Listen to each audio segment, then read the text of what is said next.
하늘에 계시는 하나님, 우리가 이렇게 교회에 올 수 있도록 해주셔서 감사합니다.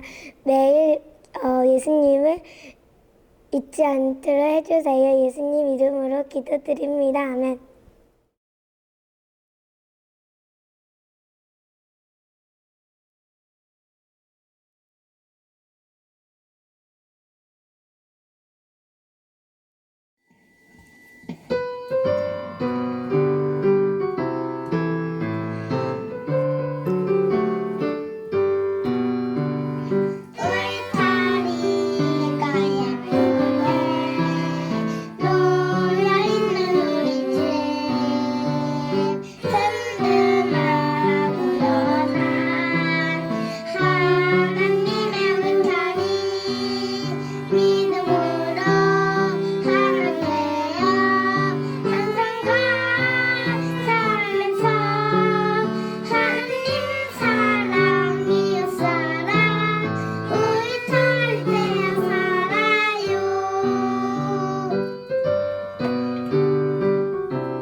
안녕하세요, 어린이 여러분. 벌써 5째 날이 되었네요. 오늘은 에시케시에 가는 길에 그 강을 건넜는데요. 거기서 일어났던 일을 이야기해 드릴게요. 몇 해 전의 일이었어요. 한 번은 사역지에 가기 위해서 강 앞에 섰어요. 에시케시라는 곳에 저희 교회를 세웠는데요. 그곳을 방문하러 가는 길이었어요. 에시케시를 방문하려면 강을 건너야 돼요. 강을 건너서 또 산을 넘어서 그렇게 가야 되는 곳인데요. 사역하는 그 몇 년 동안 그 강을 수십 차례 건넜지만 그때처럼 물이 불어난 것은 정말 처음이었어요. 올해 여름에 한국에도 그렇게 큰 폭우가 왔다고 들었는데요. 우기 기간 내내 매일같이 비가 엄청나게 쏟아졌고요. 그 탄자니아에서도요. 그래서 강이 완전히 불어나게 되었습니다. 강 가까이 가자 높은 산꼭대기에서 아주 폭포수 같은 흙탕물이 흘러내리는 소리가 어마어마하게 크게 들렸어요. 강 앞에 섰는데 저희 앞쪽에 이렇게 차가 빠져 있는 거예요. 엔진 부분은 위로 들려서 다행이었지만 무리하게 강을 건너려다가 바퀴가 헛돌면서 차가 완전히 강바닥에 박혀 있는 상태였어요. 그 강을 건너야만 선교지를 갈 수 있기 때문에 저희 가족은 야, 이제 어떡해 하면서 그 광경을 지켜보고 있었어요. 그런데 조금 있으려니까 그 차의 운전자가 저희 쪽으로 오더라고요. 차량 배터리를 좀 빌려달래요. 차의 시동이 완전히 꺼져버린 상태라서 빠져나갈 길이 없는 거예요. 잠시 후에 부르릉 하면서 시동은 걸렸지만 여전히 꿈쩍하지도 않는 차를 보고 있으려니까 안 됐다는 생각이 들면서도 한편으로는 너무 답답했어요. 우리도 빨리 가야 되는데 하면서 발을 동동 굴렀어요. 왜냐하면 그곳에서 에시케시까지는 4시간이나 더 가야 되는 길이에요. 강 앞에 도착했을 무렵에 이미 오후 1시가 넘었기 때문에 바로 출발을 해도 오후 5시 혹은 6시나 되어야 사역지에 도착할 판이었어요. 그런데 그 강 주위에 몰려있던 사람들이 저 밑으로 조금만 돌아가면 물살이 아주 약하고 차가 지나갈 수 있는 강에 하류가 있다는 거예요. 그래서 저희는 일단 그쪽으로 차를 몰아 강을 건넜습니다. 자, 이제 저희 앞으로 두 갈래의 길이 펼쳐졌어요. 왼쪽으로는 산을 넘어서 사역지로 가는 길이었고요. 오른쪽은 저희가 왔던 강, 즉 빠진 차가 서 있는 강으로 되돌아가는 방향이었어요. 가야지, 어서 사역지로 가자. 아니야, 저 차는 그럼 어떡해? 돌아가서 도와줘야 되는 거 아니야? 가서 돕는 것이 마땅한 일인 줄 알면서도 나도 지금 선교지로 가는 길이야. 다른 사람이 도와줄 수도 있잖아. 이런 두 마음이 제 안에서 계속해서 싸우고 있었어요. 어떡하지? 그런데 만약 어려움에 빠져 있는 차를 도와주지 않고 그냥 가버리면 당장은 마음이 좀 편할지 몰라도 나중에 이 일을 생각할 때마다 후회가 될 것 같은 거예요. 게다가 여러분도 아시죠? 성경에 선원 사마리아 사람 이야기가 나오는 거. 한 사람이 강도를 만나서 길에 쓰러져 있었는데 당시 성경 선생님도 목사님도 다 지나가 버린 그 이야기요. 하필이면 왜 그런 비슷한 예화가 성경에 있어가지고 이렇게 가버리면 이제 그 성경 이야기를 읽을 때마다 양심이 너무 찔릴 것 같은 거예요. 그래서 저희 모두는 결국 다시 차를 돌려서 처음에 섰던 그 강가로 돌아왔어요. 저희 가족은 선교지에 다닐 때면 언제나 아주 긴 줄을 가지고 다녀야 돼요.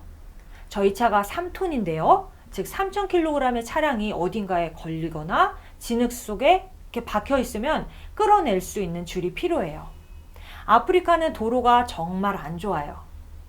사모님이 여기 한국에 이번에 와서 이제 한국 곳곳은 못 가봤지만 서울에서 전라남도까지 내려오는 길을 보니까 도로가 정말 좋더라고요. 우리 아프리카에서 조금이라도 살았던 사람들은 참기름이 발라져 있는 도로라고 얘기해요. 근데 아프리카는 도시에만 아스팔트가 깔려 있고요. 저희가 방문하는 그런 오지 선교지에는 돌이 그냥 마구 박혀 있는 비포장 도로가 너무 많아요. 그러다 보니까 타이어가 펑크가 나는 것은 그냥 기본이고요.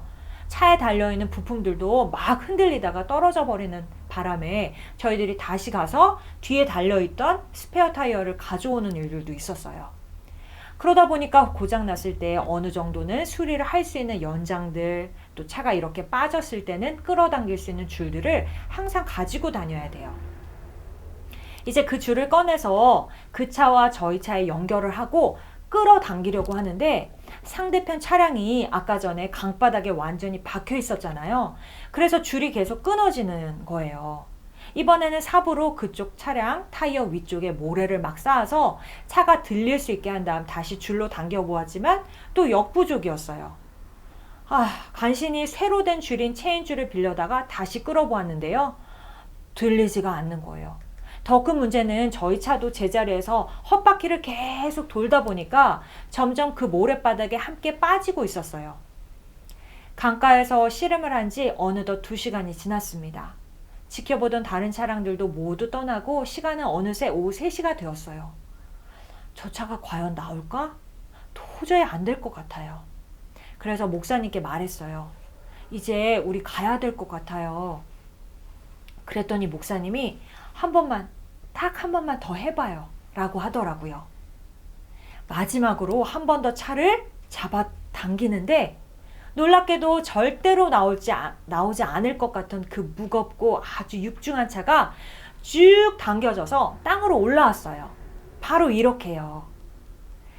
저희들이 맨 끝까지 제가 그때 카메라로 이 영상을 찍었는데 맨 끝에 이 차가 완전히 물 밖으로 나오는 이 장면은 어쩐 일인지 찍히지가 않았더라고요. 그래서 우리 여러분께 이 장면을 보여드릴 수 없어서 너무 죄송해요. 네, 근데 정말 이 차가 완전히 물 밖으로 나왔어요. 나중에 목사님이 이렇게 설명을 하더라고요. 맨 마지막으로 잡아당기는데 그 전과는 너무나 다르게 마치 천사가 뒤에서 차를 들어 올려서 번쩍 밀어주는 그런 느낌이 났대요. 차가 미끄러지듯이 주르륵 끌려오는 것을 느꼈대요. 여러분, 그 차는 누군가 반드시 끌어줘야 나올 수 있었어요. 스스로는 절대로 그 강에서 나올 수 없는 상태였어요. 만약 우리 가족이 일찌감치 포기하고 우리도 바쁜데 뭐 누군가 도와줄 거야 했다면 그날 1-2시간은 먼저 도착할 수 있었겠지만 계속해서 찜찜하고 괴로웠을 것 같아요. 또 그 차는 어떻게 되었을까요? 내심 궁금해하면서 말이죠. 강물에 빠져있던 그 차 역시 긴 시간 동안 더 많은 고생을 해야 했을 거예요. 성경에는 이런 말씀이 있습니다. 우리가 아직 죄인 되었을 때에 그리스도께서 우리를 위하여 죽으심으로 하나님께서 우리에 대한 자기의 사랑을 확증하셨느니라. 로마서 5장 8절에 나오는 말씀이에요. 우리 인간도 스스로의 힘으로는 구원을 받을 수 없어요. 우리를 사랑하시는 예수님으로 말미암아 끝까지 우리를 살리려고 하시는 그분의 십자가를 통해서 영원한 희망을 얻을 수 있답니다. 하나님께서는 먼저 구원을 얻게 된 우리가 다른 사람들을 돕고 이 복음을 전하여 함께 하늘에 가길 원하세요. 내 마음을 다하고 목숨을 다하며 힘을 다하며 뜻을 다하여 주 너희 하나님을 사랑하고 또한 내 이웃을 내 자신과 같이 사랑하라. 누가복음 10장 27절 말씀이에요. 가까운 친구들과 가족들을 마음을 다해서 돕고 예수님의 기별을 전해줄 때 우리는 주님이 기뻐하시는 선교사가 될 수 있답니다. 이번 연말 기도주회를 통하여 우리 모든 친구들이 하나님을 진정으로 사랑하고 예수님의 복음을 전하는 선교사들로 준비되길 기도합니다. 감사합니다. 다 같이 기도하겠습니다. 하나님 아버지, 오늘 이렇게 주님의 말씀을 함께 나눌 수 있도록 도와주셔서 감사합니다. 저희도 스스로의 힘으로는 하늘에 갈 수 없는, 구원받을 수 없는 그런 죄인들입니다. 하나님께서 저희들을 사랑하셔서 주님의 은혜로 구원하여 주시니 감사합니다.